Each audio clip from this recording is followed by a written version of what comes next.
सजय धृतराष्ट्राला म्हणाला, हे राजा धृतराष्ट्र, श्रीकृष्ण अर्जुनाला जे काही गुज सांगत आहे ते अर्जुनचे केवढे भाग्य वसुदेवाला सांगितले नाही, सनकादिकांना, देवकीला सांगितले नाही, श्रीलक्ष्मीला सुद्धा हा योग सांगितले नाही. अर्जुनावर त्याचे अलोट प्रेम आहे. श्रीज्ञानेश्वरी शरी भगवान म्हणाले, मी हा अविनाशी योग सर्वप्रथम सूर्यदेवाला सांगितला होता. सूर्यदेवाने मानव जातीचा जनक स्वयंभू मनुला सांगितले आणि मनने आपल्या पुत्र राजा इक्ष्वाकुला सांगितला. एक हे परंतप अर्जुना. अशा प्रकारे परंपरेने प्राप्त हा योग राजर्षींनी इक्ष्वाक वंशांनी जाणले. परंतु त्यानंतर पुष्कवछ काकापासून हा योग या पृथ्वीवर देहबुद्धी लोभ वाढल्याने नष्टप्राय दूषित होऊन गेला. दोन तू मामा भक्त आणि प्रिय सखा आहेस, म्हणून तोच पुरातन योग आज मी तुला सांगितला आहे, कारण हा योग अतिशय उत्तम आणि रहस्यमय आहे. 3 अर्जुन म्हणाला, आपला जन्म तर अलीकडचा आणि सूर्याचा जन्म फार पूर्वीचा, तर मग आपणच आरंभी सूर्याला हा योग सांगितला होता, हे कसे समज? 4 शरी भगवान म्हणाले, हे अर्जुना, मान्य आणि तुमचे पुष्क जन्म होऊन गेलेत, व्यतीत आलेत, ते मी सर्व जाणतो, पण ते तू जाणू शकत नाही. 5 मी जन्मरहित नसलेला, अविनाशी असणारा व सर्व प्राण्यांचा ईश्वर मालक असूनही मान्या योगमायिक अंतरंग शक्तीने मी माड्या मुख सच्चिदानंद स्वरूपात प्रकट होत असतो. 6 हे भारता, जेव्हा जेव्हा धर्माचा नाश आणि अधर्माची वाढ होत असते, तेव्हा तेव्हा मी निश्चित स्वतःचे दिव्य नित्य देहरूप रचतो, म्हणजे आकार घेऊन लोकांसमोर मानव रूपात प्रकट होतो. 7 मान्या एकात भक्तांच्या उद्धारासाठी, दुष्टांचा विनाश आणि धर्माची उत्तम प्रकारे पुन्हा स्थापना करण्यासाठी मी युगयुगात प्रकट होतो. 8 भगवंताचे स्वरूप व त्याचे भक्त. हे अर्जुना, मानरे जन्म अवतार कर्म दिव्य व अप्रकृत त्रिगुणात्मक प्रकृतीपासून वेगळे आहेत, तसे जो मनुष्य तत्वतः जाणतो, तो व्यक्ती शरीराचा त्याग केल्यानंतर पुन्हा जन्मास येत नाही, तर तो कायमचा मलाच प्राप्त होतो. 9 पूर्वी ज्यांचे आसक्ती भय आणि क्रोध पूर्णपणे नाहीसे माले होते आणि जे माझ आश्रित राहिलेले ते सर्व भक्त परमात्मा अनेकानेक ज्ञानरूपी तपाने पवित्र होऊन माड्या दिव्य प्रेमरूपी भक्तीला प्राप्त आले आहेत. 10 हे अर्जुना, जे भक्त मला ज्या प्रकारे भजतात, मीही त्यांना त्याच प्रमाणेच भजतो, फल देतो, कारण ते सर्व भक्तगण सर्व प्रकारे मांस मार्गची श्रीगीताचे अनुसरण करतात. 1 या भौतिक जगतात कर्मफलाची इच्छा करणारे लोक देवतांची बेदरूपी यज्ञाद्वारा पूजा अर्चना करतात, कारण या मनुष्यलोकात सकाम कर्मापासून सिद्धी व फल लवकरच मिळतात. 1-2 ब्राह्मण क्षत्रिय वैश्य शेतकरी व्यवसायी आणि शूद्र नौकरशाही. 4 मनुष्य वर्णसमूह आणि त्यांच्या कर्म विभागाने मी सृष्टी रचना केली आहे. त्या कर्मची मी करता असूनही मला अविनाशी परमात्म्याला तू वास्तविक अकर्ताच समज. कर्मफलांची मला इच्छा नाही, त्यामुळेच कर्मची मला बंधन होत नाही. अशा प्रकारे जो मला तत्वतः जाणतो त्याला सुद्धा कर्मबंधन करीत नाही. 1-4 पूर्वीच्या राजीन जनकादी मुमुक्षांनी सुद्धा असे जाणूनच सर्व कर्म केली आहेत, म्हणून तू पण पूर्वजांकडून नेहमीच केली जाणारी कर्मच कर. 1-5 कर्म काय व अशुभ अकर्म काय यांच्या विषयी बुद्धिमान लोक सुद्धा संभ्रमात पडतात, म्हणून ते कर्मची तत्व मी तुला नीट समजावून सांगतो.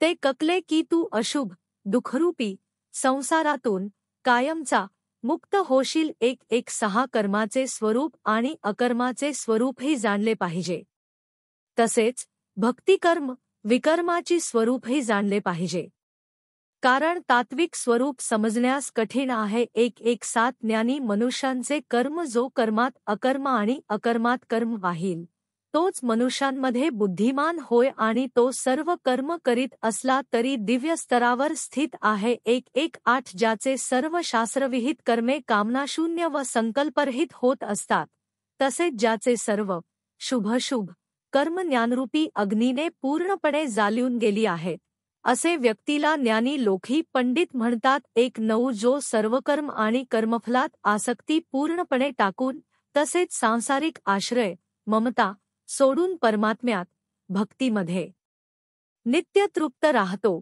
तोच सर्व प्रकारचे कर्मात उत्तम प्रकारे वावरत असूनही वास्तविकपणे काहीच करत नसतो. 2:0 जो कामनाशून्य आहे, ज्याचा अंतःकरण चित्त व इंद्रिया संयमित वशमध्ये आहेत आणि ज्यांनी सर्व भोग सामग्रीवर स्वामित्वाचा त्याग केला आहे, असे मन वशीभूत माणस केवळ शरीर संबंधी कर्म करीत असला तरी तो कधीही पापग्रस्त होत नाही. 2:1 जो सहज मिक्रालेल्या पदार्थात नेहमी संतुष्ट असतो, मत्सर मुवटीच करत नाही.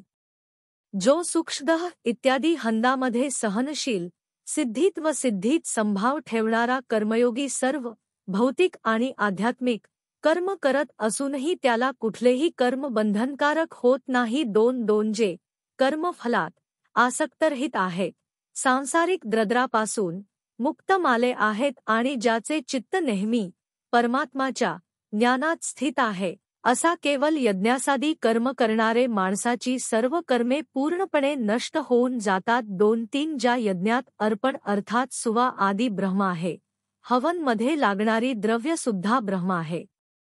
ब्रह्मरूप कर्ता द्वारा ब्रह्मरूप अग्नीमध्ये आहुती देण्याची क्रिया सुद्धा ब्रह्म आहे.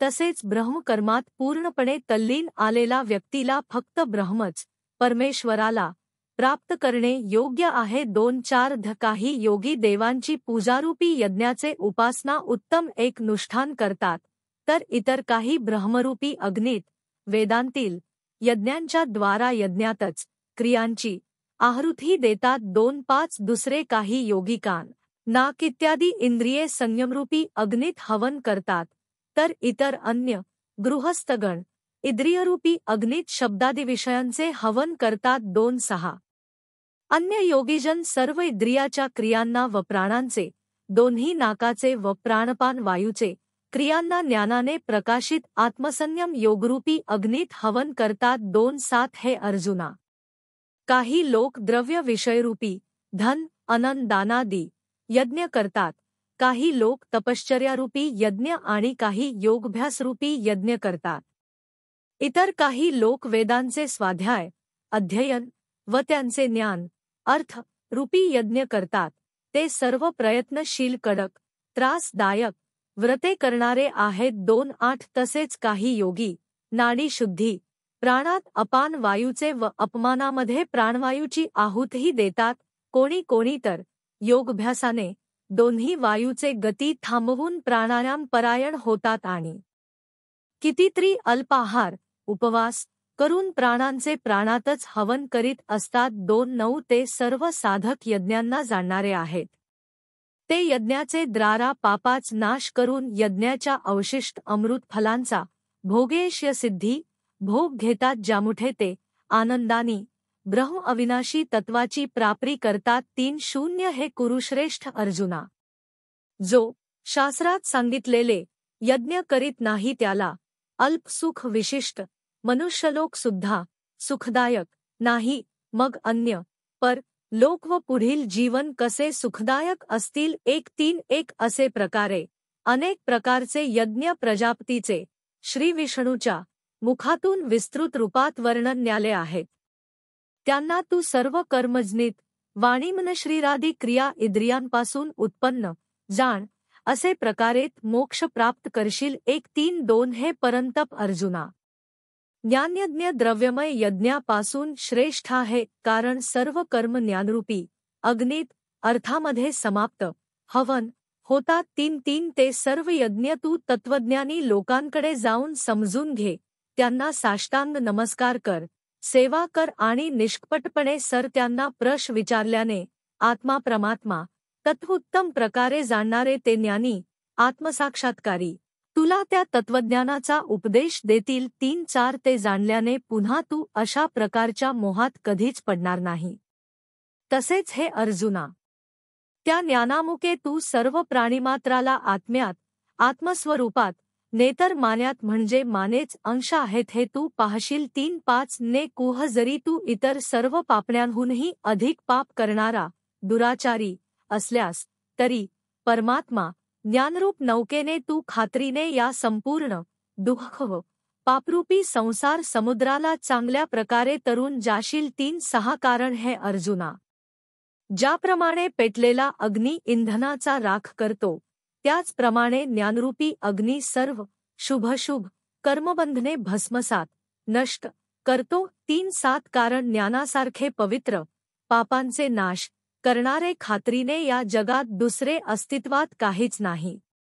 ते परमेश्वरीय रूपी ज्ञान भक्तियोगात सिद्धलेले व्यक्ती सहजच योग्य वेवटी स्वतःच्या आत्म्यात हृदयात आस्वादन प्राप्त करतो. 3-8 श्रद्धालू जितेंद्रिय इंद्रिय संयम साधनामध्ये तत्पर राहणारा व्यक्ती ज्ञान मिकवितो आणि ज्ञान प्राप्त झाल्यावर तो तत्काल भगवतप्राप्ती स्वरूप परम दिव्य शांती परमात्मानंद लवकरच पिकवतो. 3-9 हे आत्मज्ञान कोणाला मिळते? अविवेकी आणि श्रद्धा नसलेला, संशयी, मनात प्रश्न ठेवणारा मनुष्य परमार्थपासून निश्चित खात्रीने भ्रष्ट होतो. मनात परमेश्वराबद्दल संशय ठेवणारे मास ना द्या मनुष्य लोकात नाही परलोकात व पुढील जीवनात सुख प्राप्त करू शकतो. 4-0 हे धनंजया, ज्याने भक्ती व यज्ञयुक्त कर्मयोगाच्या आधारे सर्व कर्मफलांचा त्याग केला आहे आणि ज्ञानाने सर्व संशयाचा नाश केला आहे, असे आत्मज्ञानात स्थित माणसाला भौतिक आणि आध्यात्मिक कर्म कधीच बंधनकारक होत नाही. 141 हे भारत, तू आपल्या हृदयात स्थित अज्ञान द्वारा उत्पन्न या संशयाला ज्ञान आत्मज्ञान रूपी तलवारीने नाण करून जयपराजय सोडून समत्व योगाचे आश्रय घेऊन युद्धाला उभा हो. 4-2-0-1-6 भगवद्गीता पुराणी रामायण पवित्र ग्रंथी तित्य पाठाला ज्ञानयज्ञ आणि हरे कृष्ण कृष्ण मंत्रचे निरंतर जपाला जपयज्ञ असे म्हणतात.